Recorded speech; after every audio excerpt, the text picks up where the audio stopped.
پیارے دوستوں، ویڈیو شروع کرنے سے پہلے آپ سے درخواست ہے کہ ہمارے چینل کو سبسکرائب کر لیں۔ مولانا شبلی نعمانی۔ آپ جاتے تو ہیں اس بزم میں شبلی، لیکن حال دل دیکھیے اظہار نہ ہونے پائے۔ اردو ادب کی دیو پیکر ہستیوں میں شبلی ہی وہ خوددار ہستی ہیں جس نے مغربی علوم و فنون کی تیز و تند آندھی میں بھی مشرقی علوم و فنون کے دیے کو نہ صرف بجھنے نہیں دیا، بلکہ اپنی تلاش و جستجو، تحقیق و تدقیق کے روغن سے اس کی لو کو بڑھاتے رہے، یہاں تک کہ چراغ خانہ شمع انجمن کے دوش بدوش کھڑا ہونے کے لائق ہو گیا۔ آفتاب احمد صدیقی۔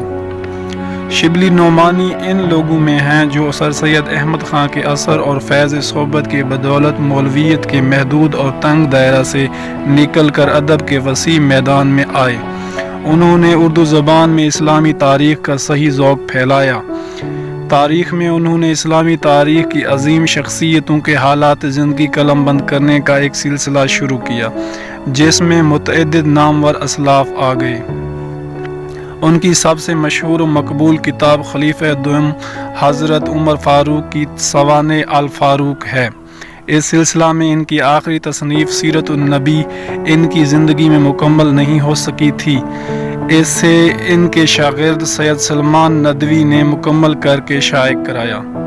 ان تصانیف کے علاوہ شبلی نے بے شمار تاریخی اور تحقیقی مضامین لکھے جس سے تاریخ دانی اور تاریخ نویسی کا عام شوق پیدا ہوا۔ شبلی شاعر اور اعلیٰ درجے کے سخن شناس و نقاد تھے اور انہیں اردو تنقید کے بنیاد گزاروں میں شمار کیا جاتا ہے۔ علی گڑھ کے قیام کے دوران شبلی نے پروفیسر آرنلڈ سے بھی فیض حاصل کیا اور ان کے توسط سے مغربی تہذیب اور ان کے معاشرتی آداب سے بھی واقف ہوئے۔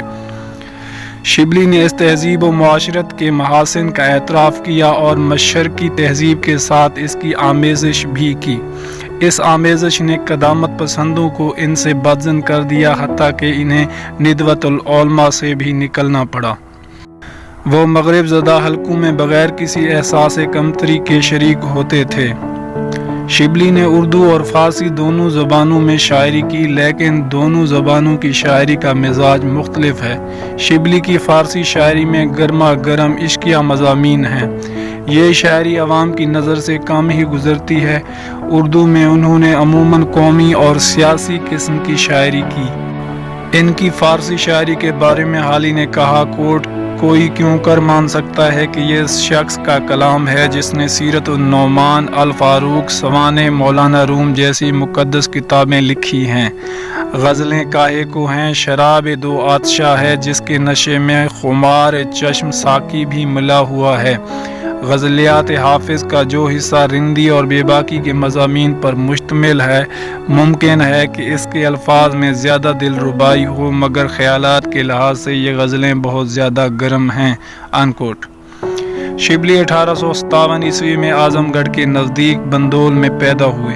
یہ لوگ نسلاً راجپوت تھے۔ شبلی امام ابو حنیفہ سے مزاجی قربت رکھتے تھے، اسی لیے انہوں نے اپنے نام کے ساتھ امام ابو حنیفہ کے نام نعمان بن ثابت کی نسبت سے نعمانی لکھنا شروع کیا۔ ان کے والد اعظم گڑھ کے نامور وکیل، بڑے ذمہ دار اور نیل و شکر کے تاجر تھے۔ شبلی کو انہوں نے دینی تعلیم دلانے کا فیصلہ کیا۔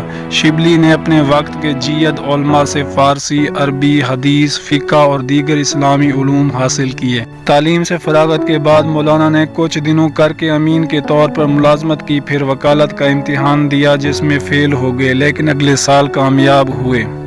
کچھ دنوں مختلف مقامات پر ناکام وکالت کرنے کے بعد مولانا کو علی گڑھ میں سر سید کے کالج میں عربی اور فارسی کے معلم کی نوکری مل گئی۔ یہیں سے شبلی کی کامیابیوں کا سفر شروع ہوا۔ علی گڑھ کی ملازمت کے دوران ہی مولانا نے ترکی، شام اور مصر کا سفر کیا۔ ترکی میں سر سید کے رفیق اور عربی و فارسی کے اسکالر کے طور پر ان کی بڑی آؤ بھگت ہوئی۔ عطیہ فیضی کے والد حسن آفندی کی سفارش پر کہ وہ سلطان عبدالحمید کے دربار میں خاصا رسوخ رکھتے تھے، ان کو تمغہ مجیدیہ سے نوازا گیا۔ واپسی پر انہوں نے المامون اور سیرت نعمان لکھی۔ 1890 ईस्वी में शिबली ने एक बार फिर तुर्की, लबनान और फ़लस्तीन का दौरा किया और वहाँ के कुतुब खाने देखे। इस सफ़र से वापसी पर उन्होंने अल फारूक लिखी। 1898 ईस्वी में सर सैयद के इंतकाल के बाद शिबली ने अलीगढ़ छोड़ दिया और आज़मगढ़ वापस आकर अपने कायम करदा नेशनल स्कूल, जो अब दिल्ली कॉलेज है, की तरक्की में मसरूफ़ हो गए। फिर वो हैदराबाद चले गए, जहाँ के अपने 4 साला क़याम में उन्होंने अल ग़ज़ाली, इल्मुल कलाम, अल कलाम, सवाने उमरी मौलाना रूम और मवाज़ना अनीस व दबीर लिखी। इसके बाद वो लखनऊ आ गए, जहाँ उन्होंने निदवतुल उलमा के तालीमी मामलात संभाले। निदवा की मसरूफियात के दरमियान ही उन्होंने शेरुल अजम लिखी। 1907 ईस्वी में घर में भरी बंदूक अचानक चल जाने से वो अपना एक पैर गंवा बैठे और लकड़ी के पैर के साथ बाकी ज़िंदगी गुजारी।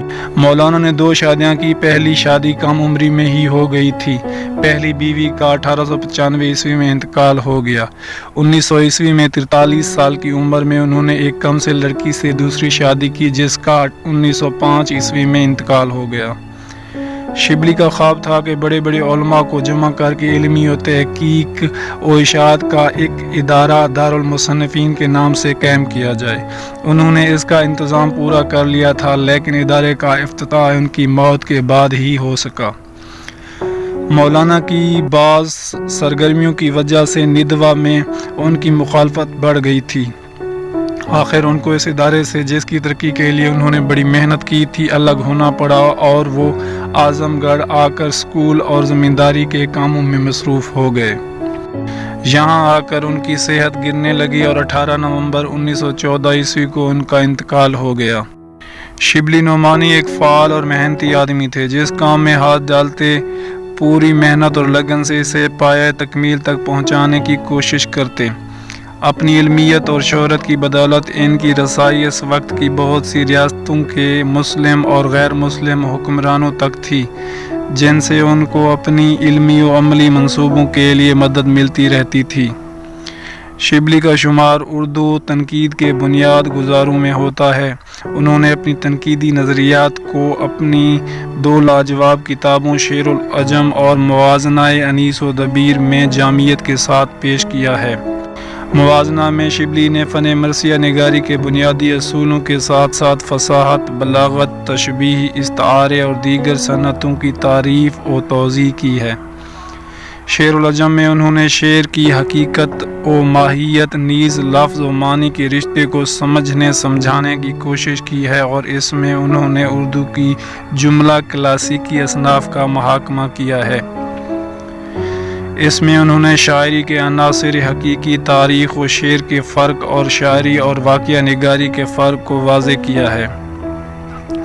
वो शायरी को ज़ौक़ी और वजदानी चीज़ समझते थे, जिसकी कोई जामे और माने तारीफ़ वज़े करना मुमकिन नहीं। वो इदराक के मुकाबले में जज्बा और एहसास को शायरी का जौहर हकीकी करार देते हैं। उनका कहना है कि अगरचे जज्बात के बगैर शायरी मुमकिन नहीं, ताम इसका मतलब हैजान या हंगामा बर्पा करना नहीं, बल्कि जज्बात में ज़िंदगी और जौलानी पैदा करना है। वो हर इस चीज़ को दिल पर इस्तिजाब, जोश या कोई और जज्बा पैदा करे शेर में शुमार करते हैं।